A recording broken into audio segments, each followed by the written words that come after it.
Un ancien modèle de IA bat officiellement les médecins de Harvard aux urgences.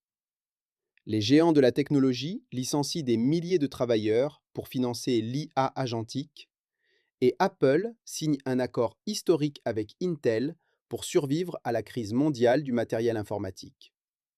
Bienvenue dans le résumé de la semaine. Je suis votre hôte Étienne Noumen, ingénieur logiciel diplômé de l'Université Laval, basé à Calgary. Aujourd'hui, nous réalisons l'autopsie forensique de la semaine du 3 au 10 mai 2026.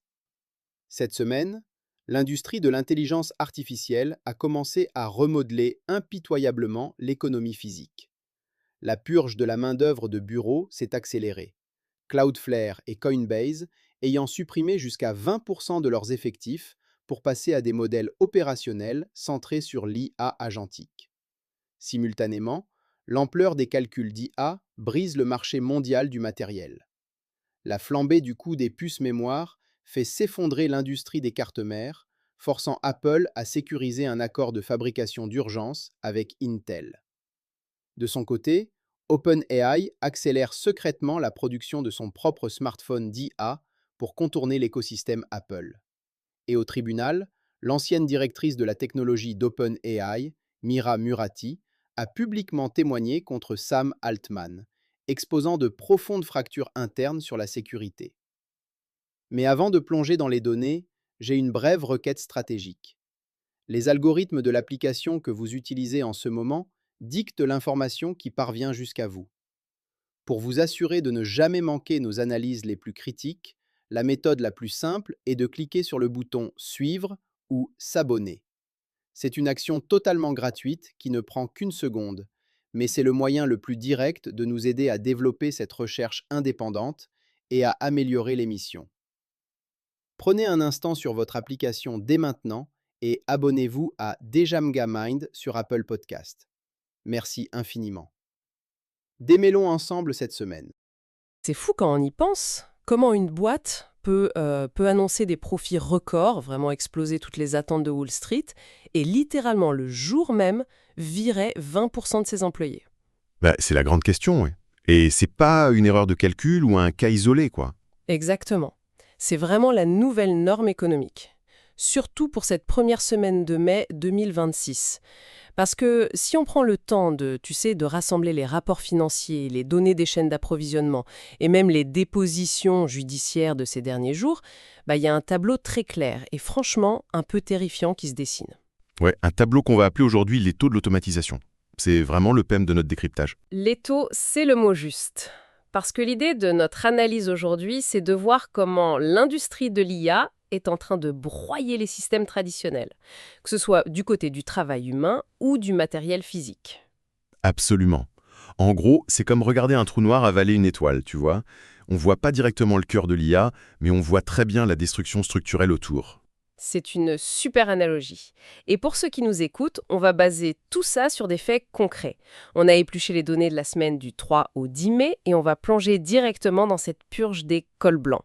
Les chiffres donnent le vertige.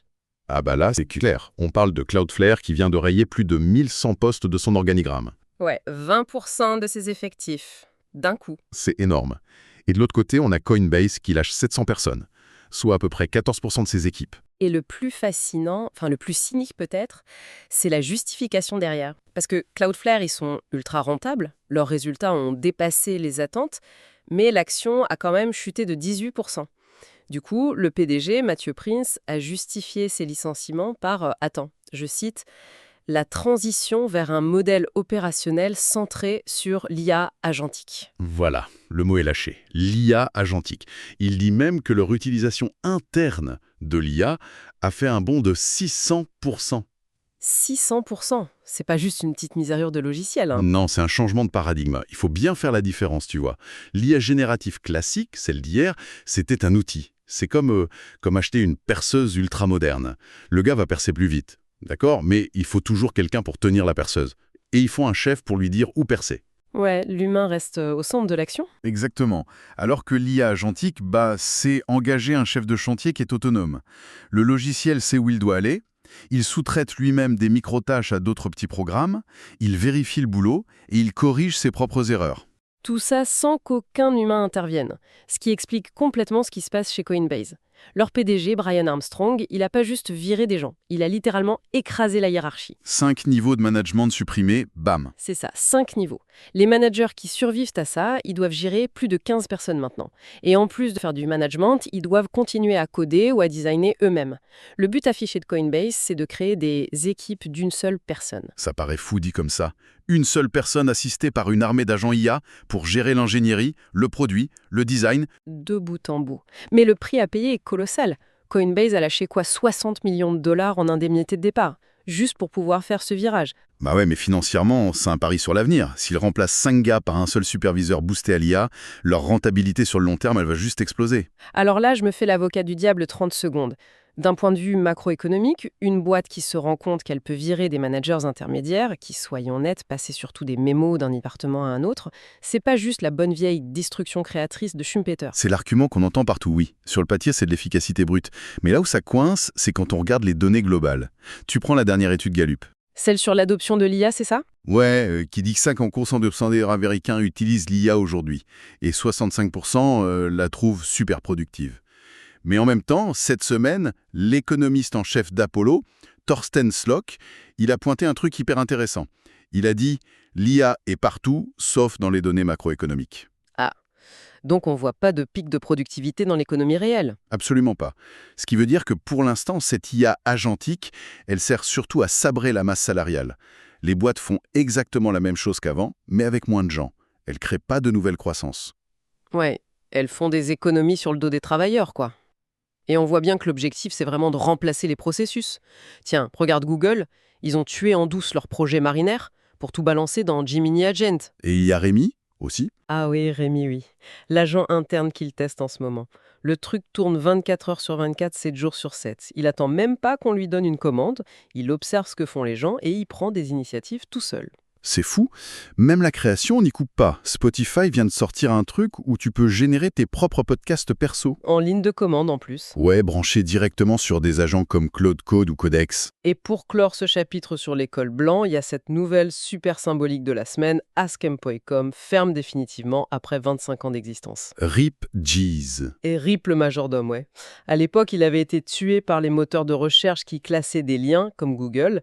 Et aujourd'hui, ces mêmes moteurs de recherche par liens se font remplacer par des agents qui te donnent directement la réponse. C'est le cycle naturel de l'obsolescence.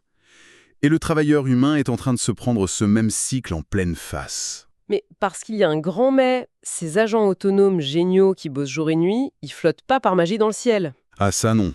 Il leur faut de la tôle, il leur faut des serveurs gigantesques. Et ça nous amène à la deuxième partie de notre plongée, l'effondrement de la chaîne d'approvisionnement physique.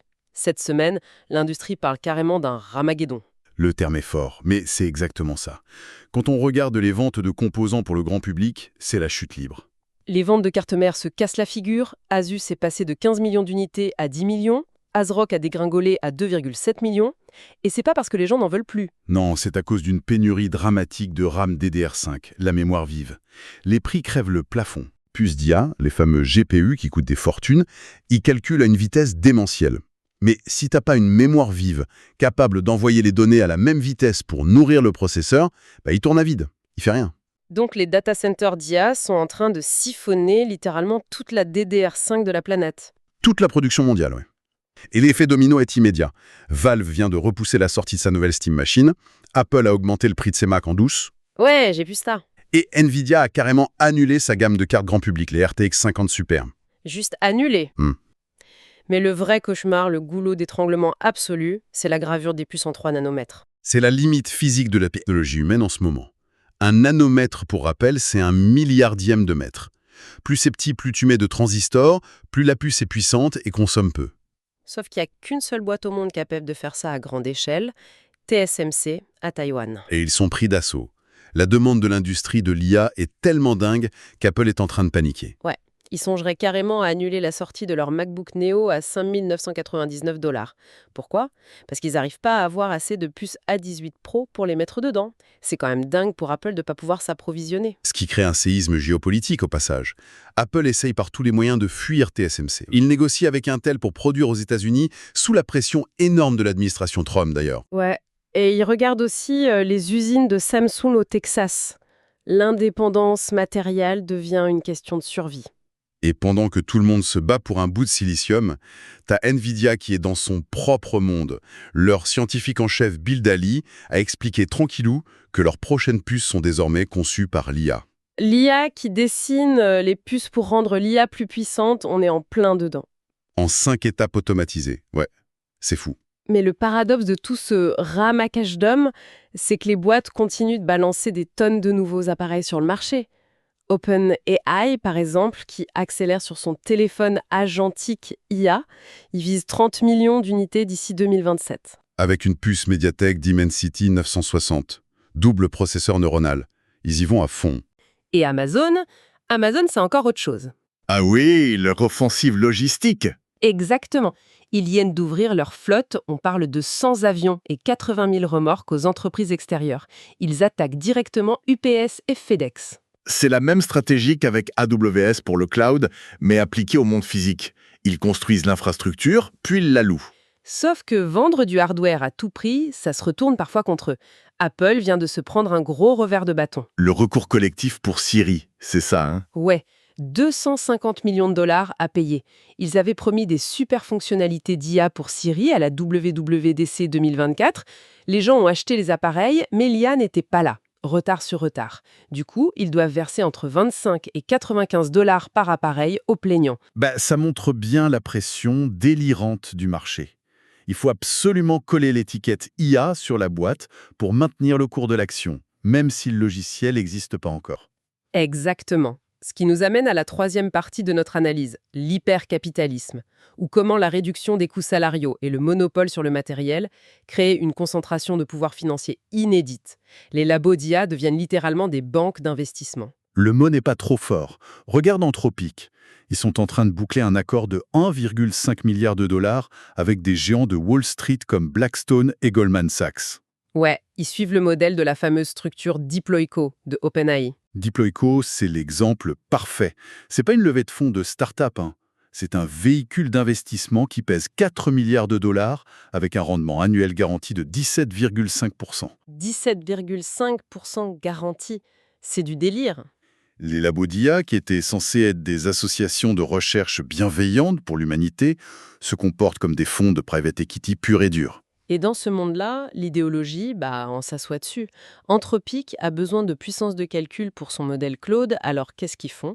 Ils signent un accord pour utiliser le supercalculateur Colossus de SpaceX. Même si Elon Musk, le patron de SpaceX, avait déclaré quelques mois avant qu'Anthropic était une boîte, je cite, « misanthropique et maléfique ». Mais quand il y a des milliards en jeu, l'argent n'a pas d'odeur.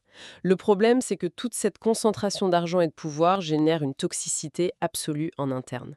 On nage dans les procès et les mutineries. C'est la guerre des tranchées. La déposition vidéo de Mira Murati, l'ancienne directrice technique d'OpenAI, elle est édifiante. Ah ouais, elle a témoigné sous serment qu'elle faisait pas confiance à Sam Altman. Ouais, elle l'accuse d'avoir menti au conseil d'administration sur l'approbation d'un modèle par le département juridique. Même si Jason Kwan, l'avocat général d'OpenAI, a dit le contraire depuis. Et c'est pas fini, hein. Le procès que Musk a intenté à OpenAI révèle des trucs dingues. Greg Brockman détiendrait une participation de 30 milliards de dollars dans la boîte. 30 milliards! Et la défense d'OpenAI a même soumis un texto de Musk pour prouver qu'il est biaisé. Un texto où Musk avertit Altman et Brockman qu'ils vont devenir les hommes les plus détestés d'Amérique. Ambiance. Mais tu sais ce qui me frappe le plus? C'est la base, les employés qui se rebellent. La syndicalisation chez Google DeepMind au Royaume-Uni. Ouais. Ils se sont alliés avec des syndicats comme CWU et Unite, pourquoi pas, pour bloquer les contrats d'IA militaires avec les États-Unis et Israël. Et surtout, ils exigent des garanties pour ne pas se faire licencier à cause de l'automatisation qu'ils sont eux-mêmes en train de coder. C'est hyper ironique quand ils pensent, mais c'est une vraie lutte pour leur survie professionnelle. Et la guerre se joue aussi sur les droits d'auteur. Ah, les procès pour piratage. Hachette, Macmillan, les grands éditeurs attaquent Meta de front concernant le modèle Llama. Ils en ont marre que leurs bouquins servent de nourriture gratuite pour l'IA. Pendant ce temps, Meta essaie de redorer son image en déployant une IA pour détecter l'âge des mineurs sur ses réseaux. Sûrement parce qu'ils se prennent un procès à 3,75 milliards de dollars au Nouveau-Mexique sur la protection de l'enfance. C'est de la gestion de crise basique. Et même la Maison-Blanche s'y met. C'est vrai, l'administration Trump, avec CZ Wiles et Scott Bessent sur le dossier, prépare un décret de régulation ultra strict. À cause du modèle Mythos d'Anthropic. Ouais, ils ont caché ce modèle parce qu'il était apparemment trop doué pour trouver des failles de cybersécurité. Ils avaient peur que ça déclenche des cyberattaques massives. La Maison-Blanche a paniqué en voyant ça. Ce qui amène une question fondamentale. Avec tous ces procès, le ramageddon, les licenciements de masse, les risques de piratage, pourquoi on continue? Ouais, pourquoi la société fonce tête baissée dans ce mur? La réponse est glaçante, mais elle est très simple. Parce que ça marche à un niveau terrifiant. L'efficacité clinique et technique de l'IA aujourd'hui dépasse des seuils qu'on pensait inatteignables. C'est notre quatrième point, l'hégémonie de cette technologie. Et l'étude de Harvard cette semaine est l'exemple parfait. Ouais, ils ont testé le modèle O1 d'OpenAI contre de vrais médecins urgentistes certifiés, sur des diagnostics médicaux et des tris d'urgence. Et le modèle O1 a non seulement fait match nul, mais il les a même surpassés sur plusieurs cas. C'est dingue. Surtout que l'IA n'a pas la vue, elle n'entend pas le patient. Justement, son point fort, c'est le traitement de textes non structurés, les notes griffonnées par les médecins à 3 heures du matin, les résultats de labo jetés en vrac. L'IA trouve des modèles statistiques là-dedans sans jamais fatiguer. Les médecins humains, eux, sous le stress, ils sont victimes de biais cognitifs, pas la machine. Les mises à jour ne s'arrêtent jamais. OpenAI vient de lâcher GPT 5.5 Instant. Avec son score de 81,2 au test de maths AM. Un test de niveau expert, hein.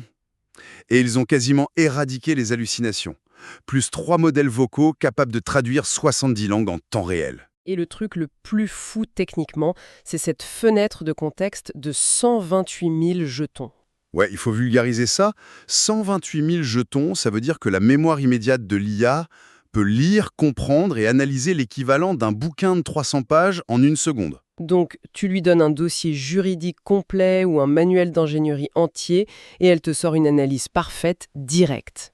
Et la concurrence réplique. ByteDance a intégré son modèle vidéo Seedance 2.0 partout dans CapCut, au niveau mondial. Ils ont profité du fait qu'OpenAI a fermé Sora pour inonder le marché.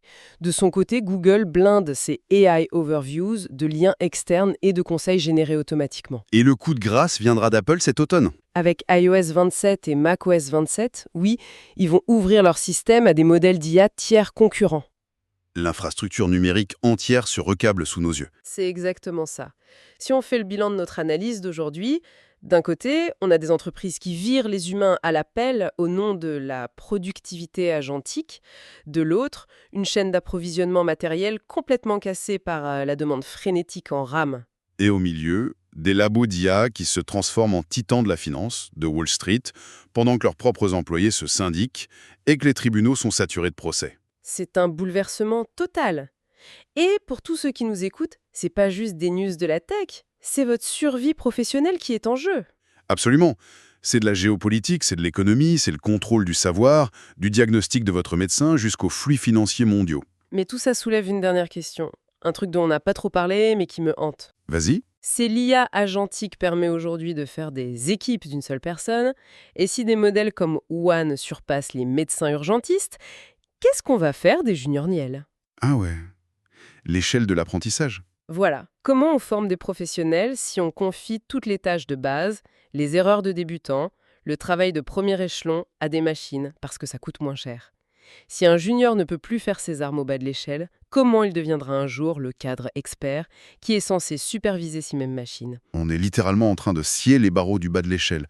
C'est un défi générationnel qui est complètement vertigineux. C'est sur cette réflexion qu'on va clore cette plongée au cœur de l'actualité. Garder un œil très critique sur cette révolution, parce que ses fondations sont aussi fragiles que fascinantes.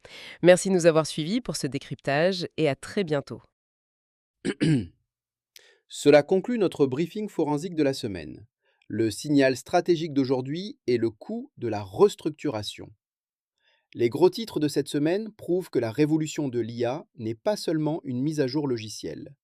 C'est une restructuration violente du capital et du travail. Quand des entreprises comme Cloudflare licencient ouvertement un cinquième de leur personnel parce que des agents autonomes font le gros du travail, l'avenir du travail est officiellement arrivé. Parallèlement, les limites physiques de la chaîne d'approvisionnement montrent que quiconque contrôle le matériel et le réseau énergétique dictera en fin de compte le rythme de cette nouvelle économie. Si vous voulez posséder votre infrastructure au lieu d'être géré par elle, consultez les notes de l'émission pour le AI Executive Toolkit. Et en prime pour notre communauté, nous avons des codes de réduction exclusifs pour Google Workspace et mes applications AI and Machine Learning Tutor Pro. Vous trouverez l'adresse email pour les réclamer directement dans les notes de l'émission ci-dessous. Abonnez-vous à la chaîne DJamga Mind sur Apple Podcast pour toujours écouter complètement sans publicité. Je suis Étienne Noumen. Restez vigilants et continuons à démêler l'avenir.